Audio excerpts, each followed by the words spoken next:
Good evening. The biggest murder inquiries in Wales and Scotland. Crimes caught on camera and faces people are going to find familiar. But we start by going back. 2 months ago, we reconstructed one of Britain's most appalling murders, perhaps the worst crime in Wales this century. Mandy Powers was 34, her daughters Emily and Kate were 8 and 10, her mother, Doris Dawson, was 80. The injuries they sustained were savage beyond comprehension. Since our last appeal, a host of new clues has emerged. So it's Saturday, the 26th of June. It was a memorable afternoon in Wales when the national rugby team beat South Africa for the first time in 90 years. But it was a terrible night in Kelvin Road in Clydach in Swansea. We start with Mandy's sister. My sister, Mandy, she was a wonderful mother. She loved her girls. They were her life. And she was good to my mother. They were such a loving family that they wouldn't hurt anybody. Just seemed so odd. So unreal. Somebody would want to hurt them.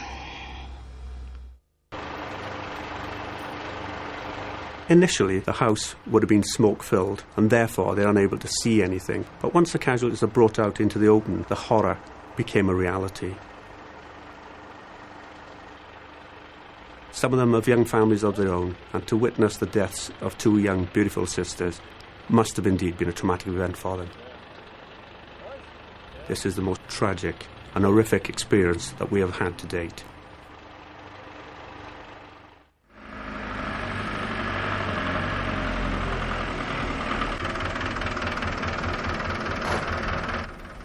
How much do I owe you? £2.50, thank you. Mandy and the children got home late that night. Mandy had been babysitting for her cousin and a nearby estate. At midnight, the crucial new witness, the cab driver, was called to the 3 Compasses in Clydach. Taxi for Mark!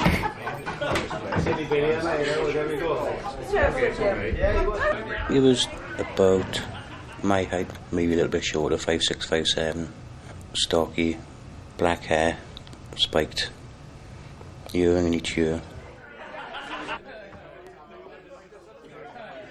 Who was this who took the taxi booked for Mark? Come forward and eliminate yourself. Where to? Kelvin Road, mate. Get the on in. See the game? They're all class, but don't they? What a game, man. 29-19, I couldn't He was very happy, cheerful at the time.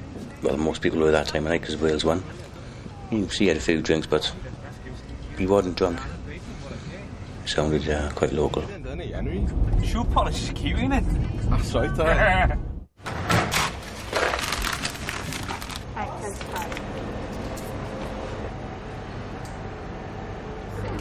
June, can you mind the front a minute? I'm just going to call a cab.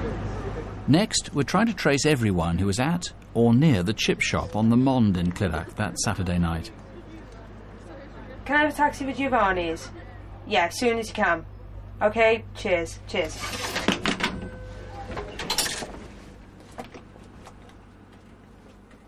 And who was the girl in the white puffer jacket who used the phone at 1:15? She won't know it, but she's a very important witness. This is less than 100 yards from Mandy's house. It's 1:30, mate. No worries, bud. Cheers, man. Catch you, yeah? OK, take care. Hello, 16. Have you still got a passenger? Yeah, 16, free now, Lil. Go ahead. It's picking up a lady from Giovanni's chip shop on the Mond. Going to Penedrain. Yeah, OK, got that. On my way.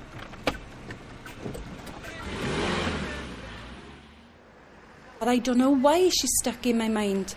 I just remember seeing her sitting on the wall. She was dark, she was tan, she was a pretty woman. She had quite a lot of jewellery. You noticed the jewellery.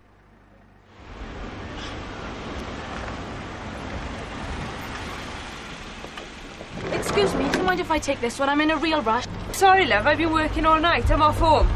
Is this taxi for me? I don't know, I was just told to come and do a pickup at the chippy.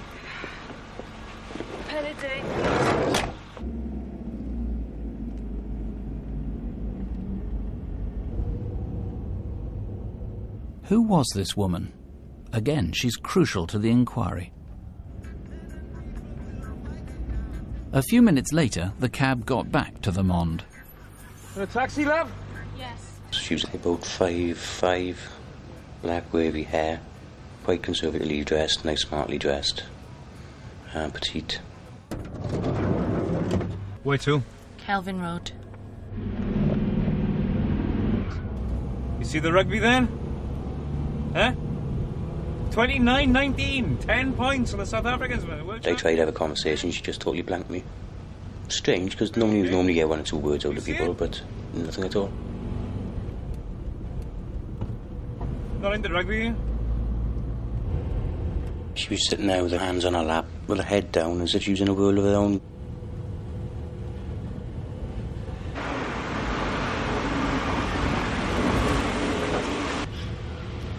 I still do here.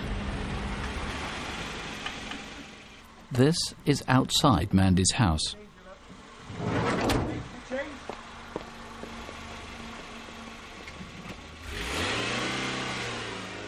This is the key person that needs to be identified. But there are still others who may be witnesses too. The couple walking down Gethlionan Road at about 2:30. And the man in a bomber jacket who was walking up towards Kelvin Road carrying something under his arm. Please come forward tonight. There's still a row to be eliminated. Were you arguing near Mandy's house that night? It was obviously what woke me up. It was definitely a very big slanging match between 2 people. The female sounded more distressed than what the male did, but the male voice was more dominant in the argument. And we must still trace the couple walking past the Upper Ford cottages at about 4:15 a.m. They're a few minutes' walk from Mandy's house, but before the fire was discovered. When we got there, it was chaos, really. Firemen, ambulance men, and I just remember just getting out of the car and running up the steps to the house where they were all lying outside. And it was raining. And I was thinking, well, they all were getting wet.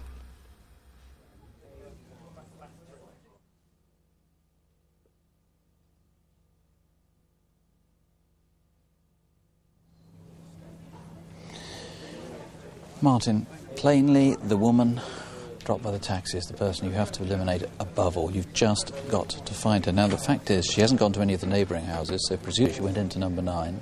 If so, she's going to be very frightened about coming forward. She's going to be into this up to her neck. Well, she shouldn't be frightened. If she had no part to play in this murder, she should come forward and contact us. It's as simple as that, really. Now, I would ask, it took us 5 weeks to trace the taxi driver. It may take us some time to trace her, but we will trace her and we will speak to her. So please, if she is listening, or you know who she is, contact us immediately. Now, presumably she hasn't come from very far afield. You didn't have her own car or anything. So for people in that general area, just give us the best description you've got of her. Well, she's in her early 30s. She's quite tanned. In fact, the E-fit doesn't do her justice. She is described as being quite attractive. She's about a size 12. She was wearing black clothing that night and a lot of gold jewellery. Now, talking of jewellery, you discovered at the scene of the murders, this is identical to it, a chain like this. It's gold. Tell us about it and its significance. It's a solid gold chain. It's manufactured in 1989. It was bought from places like Argos, such like those sort of places. It's sold for just under £300 in 1989. Now, I've been interested to know who actually has got a necklace like that and has not had it since June of this year. So this is a solid gold. Men's or females, do you know? It's unisex. It can be worn by either male or female. And somebody who hasn't had that since Saturday the 26th of June. That's right. OK, there's a £30,000 reward on this. Let me just say, incidentally, that after the last programme, that unlicensed taxi driver who was identified, well, we promised, the police promised, that there would be no prosecutions, and they've been as good as their word. He hasn't been charged with any offences. All they want to do is to clear up this terrible multiple murder. So whoever you are, whatever is holding you back, if anything at all, call in help. Think of the children, think of the grandmother, and think of what happened to Mandy. It's a free call here to the studio in London, 0500 600 600. That number's going to be on the screen through much of the evening. Or ring the local incident room on 01792 562 731. That's Swansea, 562 731. Now, a new face for Crimewatch. Well, not really entirely new, since as head of the CID for Sussex, he's been on the programme before. But now he's joining Jackie and me as part of the team. And welcome to the show. As you may have seen in July, after 15 years with Crimewatch, Chief Superintendent David Hatcher took a senior job with British Transport Police, and so now here to replace him is Detective Superintendent Jeremy Payne. Jeremy. Thank you, Nick. Hello, and if you think I'm nervous, which I can assure you I am, it's nothing compared to this man in dark glasses. He's in a building society in Ashby de la Touche in Leicestershire. This was just before closing time in July. We get a good look at his face, and even though he's wearing sunglasses, I'm sure someone will recognise him. He's holding a bag which may have contained a gun, and after threatening staff, he stuffed the money down the front of his shirt. Who is he? His face is thin and drawn, he's ill-looking, pale and pockmarked. Call us and stop him before somebody's seriously hurt. 0500 600 600 or 0116 248 4054. That's Leicester 248 4054. Now to Barry in South Wales, where last year this cheerful-looking man turned up as a company secretary. A few months later he left, as did £250,000. The same thing happened in Cardiff this year. This is Brian Cunningham, who's 60, stocky and walks with a limp. He uses different names and may change his appearance. The last crime resulted in the company's collapse, with 30 people losing their jobs. Is he now working with you? 0500 600 600 or 01446 731 606. That's Barry, 731 606.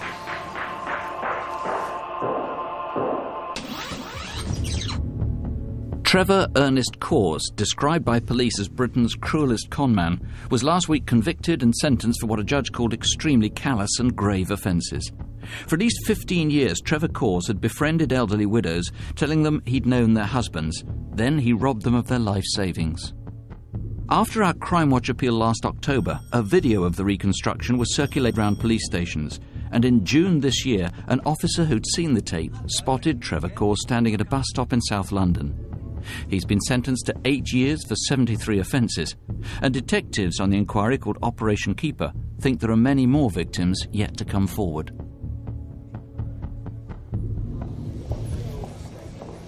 Social workers often have a bad image, and it won't be helped by what we show you next. But here, as perhaps in many other cases where they're criticised, things aren't at all what they seem. This took place in Surrey and southwest London. But if you're a parent anywhere in Britain, you may have experiences which tie in. We start in mid-July in Farnham.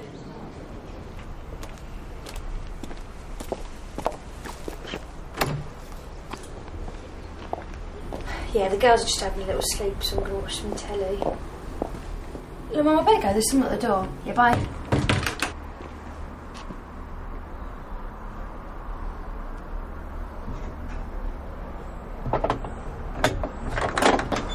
Yeah? We're here to see Miss Warren. Yeah, that's me. What's the problem? They had their social worker cards and they just looked normal people, so I thought they were social workers. Can we come in? Well, what's it about? Well, listen, can we come in? Okay, then. They were dressed so smart and they seemed genuine. They were cold towards me as well, though. But I just thought, well, maybe that's what social workers do. They're not there to be polite to you. We've reason to believe you've been beating and mistreating your children. You must be joking. It's not a laughing matter. We're going to have to check him over. Is that okay? I didn't show him where my eldest bedroom was. He just went straight in there, took her out, and he just started stripping her straight away. And he was just started examining her, and he did look as if he knew what he was doing. I was just thinking of why they were there and who's reported me and things like that. I don't beat my children, I don't harm my children. And then that, in a way, that made me feel good that they know that I don't do that.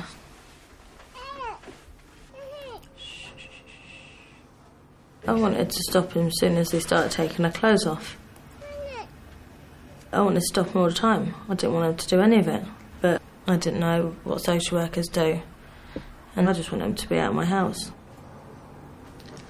Look, that's it. You can see I don't hurt my kids. Okay. We can see they're okay, but we will be keeping a close eye on you.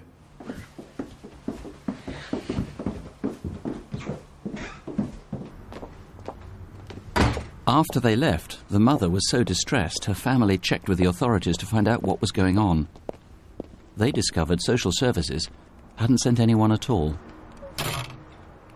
The police were called, a paediatrician was brought in, and to the mother's horror, examination showed her 17-month-old baby had been sexually assaulted. I do feel guilty because I let them in and I let them do it. And I was supposed to protect them from any harm. And I just didn't that day. I didn't protect them at all. It now looks as though a paedophile ring could be at work, and there may be other mothers who, seeing this reconstruction, will realise they too have been cruelly tricked. The Farnham two were distinctive. He was fat, she was thin. They both seemed in their 40s. He was tall and overweight, and his dark brown hair was receding and going grey. She was average height, but exceptionally skinny, with dyed hair cut into a bob. In fact, she strikingly resembles a woman seen not far away in Hampton, but 4 years earlier to the day. This time, her companion was very tall, well over 6 feet, and younger, in his mid-30s, with hazel brown eyes, and he wore a 3-coloured gold wedding band with a coffee bean-shaped mount. They carried a briefcase. Once again, they knew a lot about the family, and even phoned for an appointment before they called round. And last October, a woman turned up alone at a house in Morden. Again, very skinny, but this time with brown hair. Who is this? Real social workers never turn up to physically examine your child. If you've got any concerns about a visit, call social services or call the police to check, or at least get a neighbour in to help. Meanwhile, please let us know who these people are. 0500 600 600 is the studio number, or the inquiry centre is on 01 252 716 262. That's Farnham 716 262. Now let me tell you about the crime so close to home here, the murder of Jill Dando. So many people say to me that, look, after 4.5 months, surely there's very little chance of solving this. In fact, Hamish Campbell, the investigating officer, remains adamant it will be solved. He has several distinct lines of inquiry, and he still has his full complement of 46 people working on the case. And I must say, his optimism seems to be well-founded. Jackie. This is an armed robbery. 2 men with handguns terrifying staff at a supermarket in Staffordshire back in July. And now it's just possible that this could be CCTV footage of them wandering around the store that earlier that afternoon. The first man is in his mid-20s, slim, tall at 6'1", wearing a fleece jacket. Now maybe this is the same man seen in the store earlier in the week. And is this his partner? He's 5'10", again mid-20s and fairly stocky. Please tell us who they are and we can rule them out if they're not involved and catch them if they are. 01785 234 952. That's Stafford, 234 952. I'm a bit of a motorbike fan, having owned a few in my time, and this one's pretty special. It's a very rare 1955 Vincent Black Knight, worth £14,000, and is an example of this man's most recent acquisition. He's in his 50s, rough-looking, stocky, with a gap in his teeth and a southern accent. He favours classics like Triumphs and BSAs. He visits owners' houses, examines the bikes, and then suddenly drives off. And he's done it at least half a dozen times in the north of England. If you've seen someone with a bike like this, or someone tries to sell you one, we need to know. 01388 762 011. That's Crook 762 011. Schools are back after the long summer break, but let's rewind the tape to just before the school holidays began, to Tuesday, July the 6th. For one pupil, a 15-year-old, the day was traumatic, to say the very least. She was waylaid, beaten with a hammer, and raped. Investigators are grimly confident her assailant will do the same again, and next time he may well kill. But there are lots of clues, starting a month before the attack and close to where the rape took place. This is Scoresby near Doncaster in early June.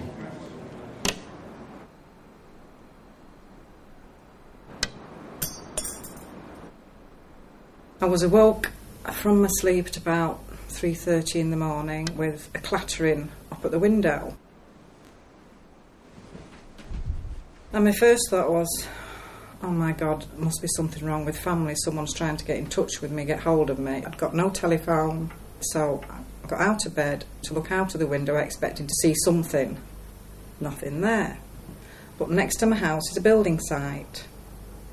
So my thought was, somebody's messing about on there. And once again, it happened again. I was getting quite frightened by this time, and then I realised whoever it was that was out there had seen me look out, and they were obviously watching me. By then I was absolutely petrified.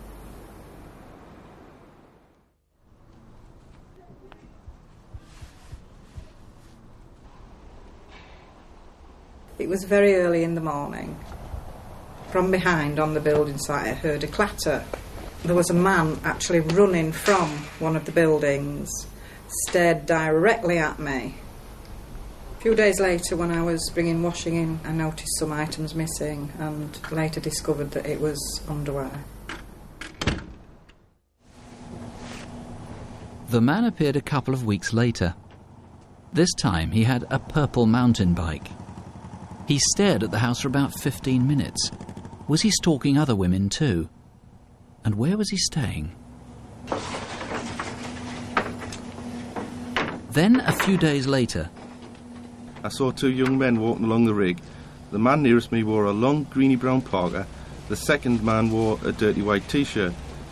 They give me the impression they were dossers. the footpath behind the building site is an old Roman track that for much of the way runs between fields. Officially it's called the Roman Ridge, but locals know it as the Rig.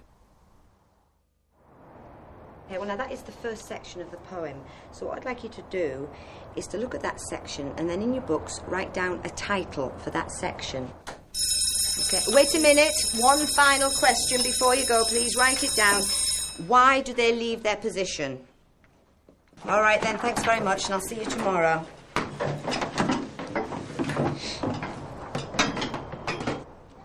I was walking along Wensleydale Road towards the end of the rig when I saw a young man stood at the end of the rig with a purple mountain bike.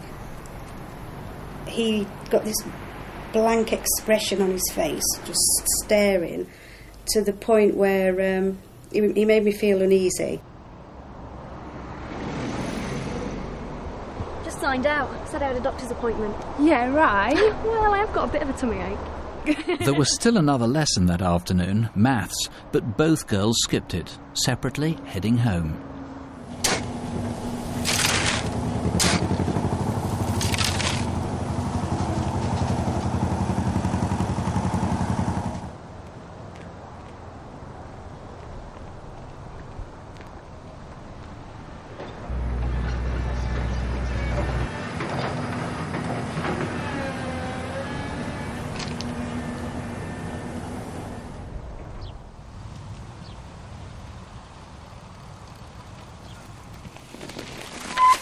Why didn't you move? Saw me coming, didn't you? Why didn't you move? When I arrived at hospital and actually saw my daughter, I just couldn't believe my eyes. Because, I mean, she was just literally covered in blood. He'd hit her on the head with an hammer and it were all the way round. I mean, he could have quite easily killed her. The attacker seemed weather-beaten, in his mid-20s and small to medium height. He was thin, with a local Yorkshire accent. He had short, dark, scruffy hair with a goatee beard and stubble. He had a dark, zip-up top with stripes on the sleeve, and he wore distinctive Fila trainers.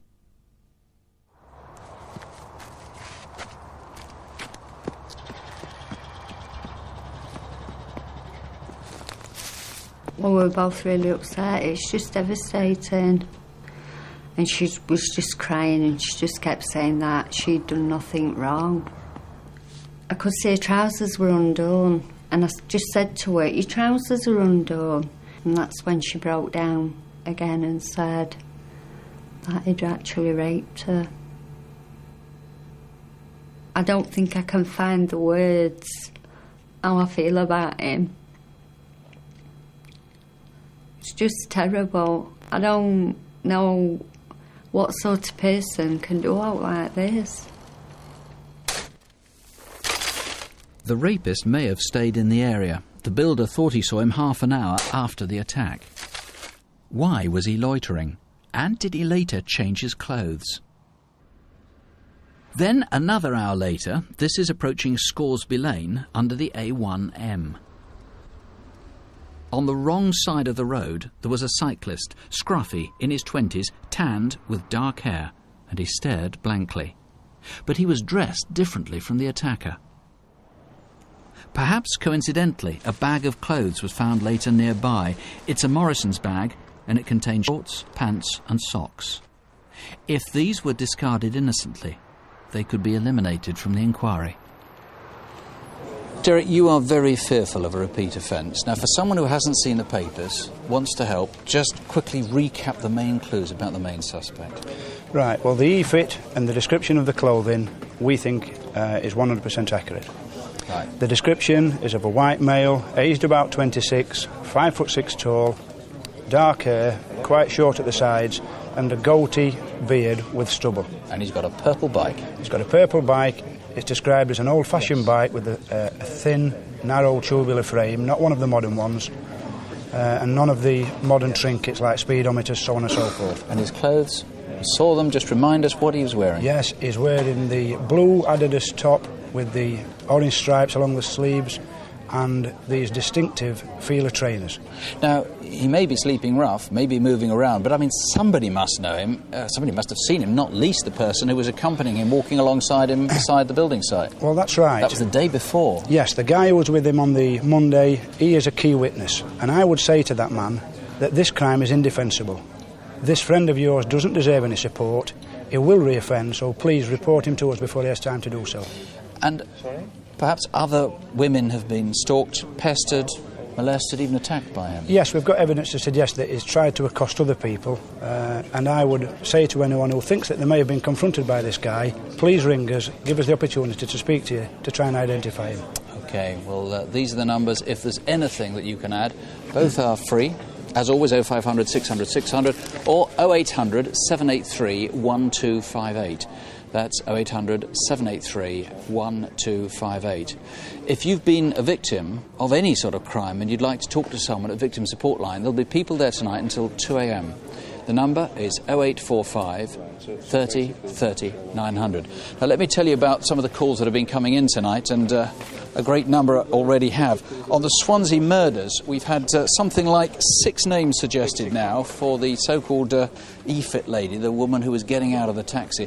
Some people have given the same name. Now, I know in one of those cases the woman has already been eliminated from the inquiry, but other ones now are still to go through. And there's quite an interesting call about the guy called Mark, who the police were trying to trace, was picked up at the pub. Someone suggested his name actually wasn't Mark. He may have taken somebody else's taxi. And that's certainly one that's worth following up. And on bogus social workers, we've had similar incidents reported in the Sheffield area some years ago, and other ones in Kent and Lincolnshire. All of these, of course, are going to have to be looked into. We'll bring you more on all of these later in the programme or later on tonight.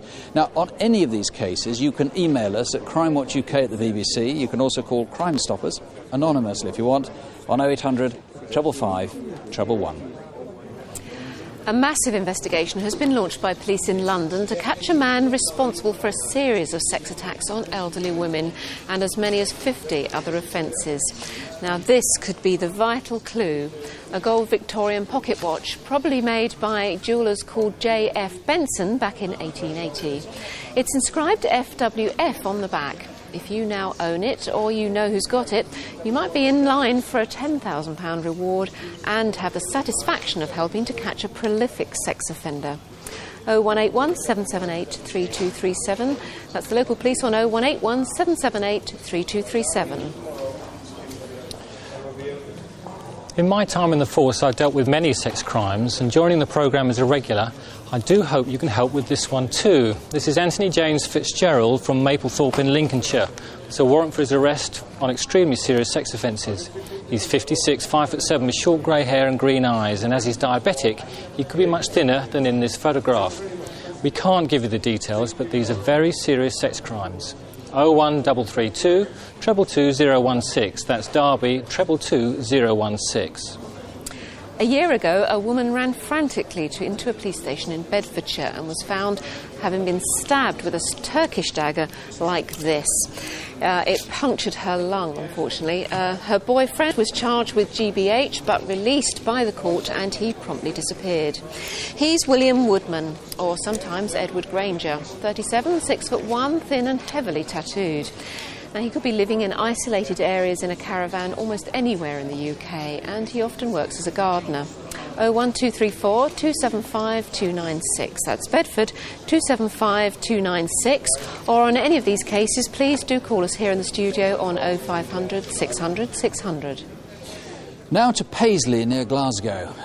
It's almost a cliché, a girl walking home from a nightclub in the early hours and being attacked. But what happened to Laura Donnelly is truly exceptional and singularly disturbing. For a start, she wasn't just harassed or molested, she was sexually assaulted and murdered.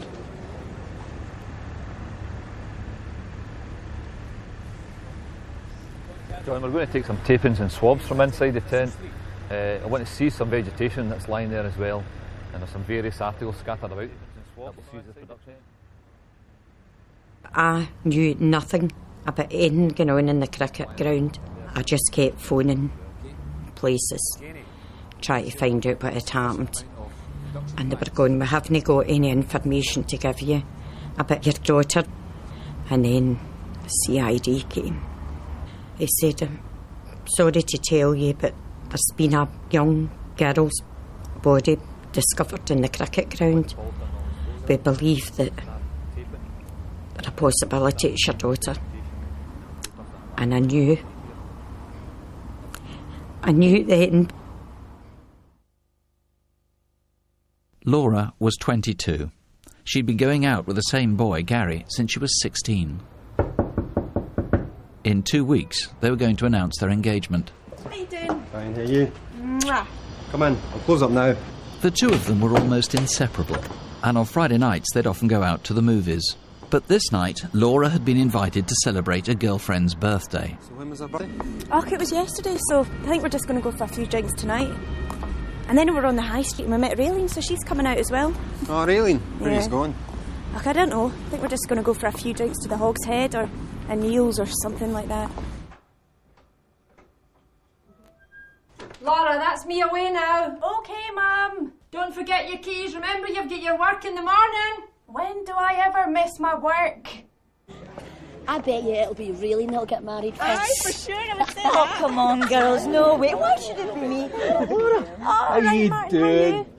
Not bad. Where's Gary? What's he up to? Oh, he's out with Tam tonight. Aye. All right, fine. How you doing, Martin? Listen, Martin, this is Raylene from school. All right. How you doing? Listen, I'm going on holiday again. Again? Going to Ibiza for a week. God. So I was wondering If you could borrow my suitcase. Oh, please go on, I've only got a sports bag. What are you like? Please. All right then. Magic. Look, I'll see you inside. Right, well, listen, I think I'll just stay a wee bit longer. Martin just lives round the corner from me, so I can just get a Do you want us to stay on a bit? Aye. No, it's all right. No, you just go. No, we'll stay. I don't mind. No, it's all right. I'll be fine. I'll get a cab back with them. Are you sure? Aye, it's not a problem. Have you got enough money?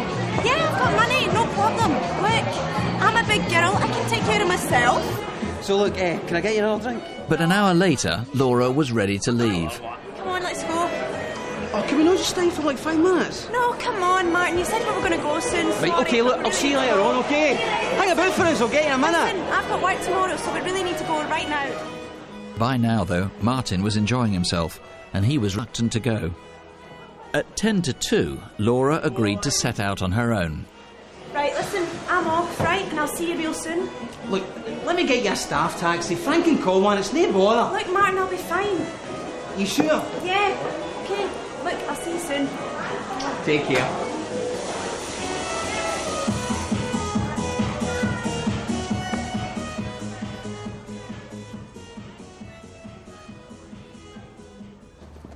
Laura's death has created huge publicity throughout Scotland, but there are still many potential witnesses.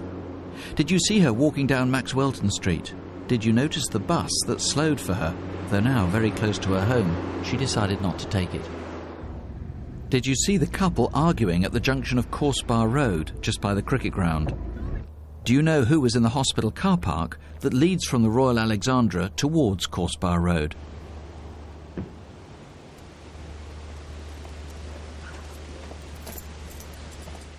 What time does the flight come in again? It's about 3 o'clock. I think we're going to be too early. We could be waiting down there a long time. I don't know, let's better get in and get settled. She's braving her own at this time of night. Oh, there's a guy with her there.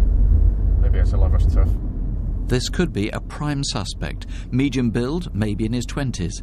Who is he, and what was he doing near the hospital at 2:15 in the morning?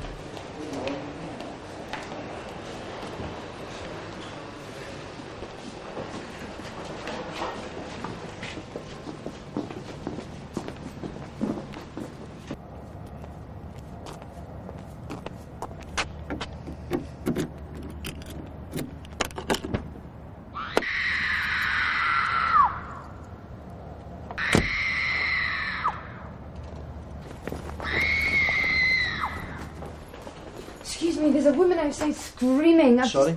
There's a woman outside, down at the bottom of the drive, screaming. She's not from maternity or anything. She sounds like she's in real trouble. Okay, we'll have a quick look. People's going about saying this person's an animal. An animal wouldn't do that. I think whoever it is must be a monster. Because she was tiny. And if he was face to face with her, he must be a monster. What was it? Did you see anything? I never saw a thing at all. It sounded awful, it really scared me. Well, obviously given the circumstances, I'm going to get the night shift inspector out, okay? But thanks very much for anything. Okay, that's lovely for letting us know. Thanks, cheers. Police didn't find anything, but next morning the groundsman did.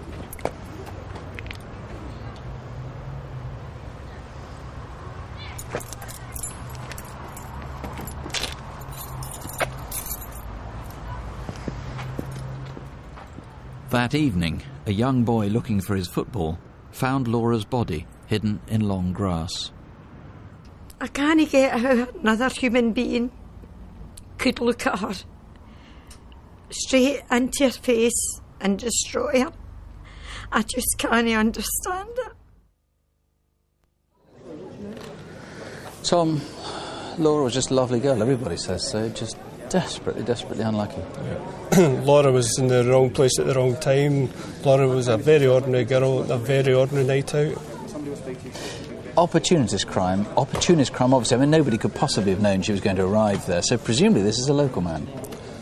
We know that someone left the reception area of the Accident and Emergency Department at the Royal Alexandra Hospital about 2:10 that morning.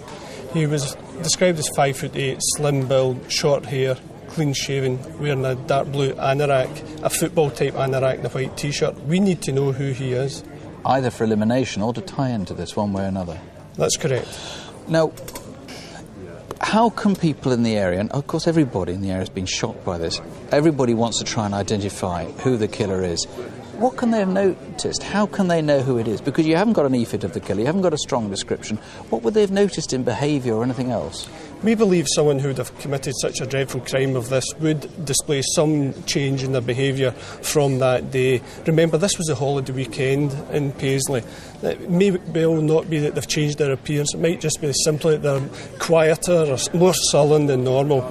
If you've such concerns about a son, a boyfriend, a husband, I need you to contact me. We can deal with that sensitively and in confidence. We have got a DNA profile from the crime scene, and we can very quickly put your mind at ease. So if somebody comes up with a suggestion, however mild their concern, they just noticed a behaviour change in somebody perhaps in their 20s or 30s they have concerns about, you can eliminate just like that. Exactly. I plead with you, if you have any concerns, I know it's very difficult to come forward in those circumstances, but we can deal with this very sensitively. Well, it almost goes without saying, call us then. If there's anything that you can add, anything at all, 0500 600 600, or ring the incident room in Paisley, 0141 532 5946. That's Glasgow, 532 5946. A few months ago, a man in his late 60s was drinking in a pub at the Elephant and Castle in South London when two strangers came in and tried to rob him. After a struggle, they laid into him, smashing a bar stool over his head and knocking him unconscious. These two men nearby look very similar, and we need to eliminate them if we can. They're both 30 to 35 and around 5'9" with moustaches and goatee beards, which they might have shaved off by now. 0171 232 6133. That's 0171 232 6133. Finally, a very dangerous man indeed. Please watch out for him. He's wanted for questioning about an attempted murder in Brighton. We know he travels widely, sometimes to Ireland or even back to his home in Stockport.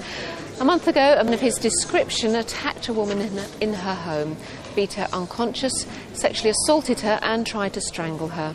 She bravely fought back and he ran off.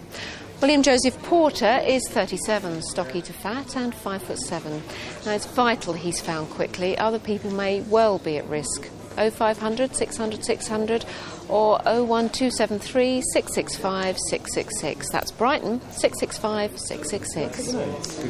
On the murder of the family in Swansea, we're still taking a large number of calls and a large number of people trying to identify the woman who was dropped by the cab. In one case, one woman has been named 5 times, and we must be cautious about that because some of these people, as I said earlier, have already been eliminated. We've also got one name suggested for someone who had a necklace like the one we showed but doesn't now, who's said to be quite violent.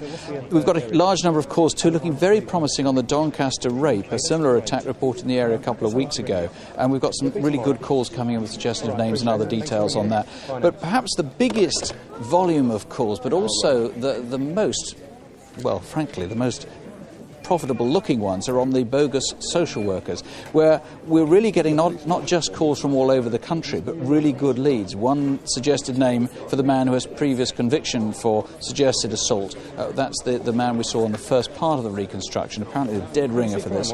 A possible identity of that same man in the Lancaster area, suggestions for the other man as well. Really a great richness of calls coming in on that. Now, we're still taking calls here in the studio, and there are other numbers you'll find on CFAX on page 621.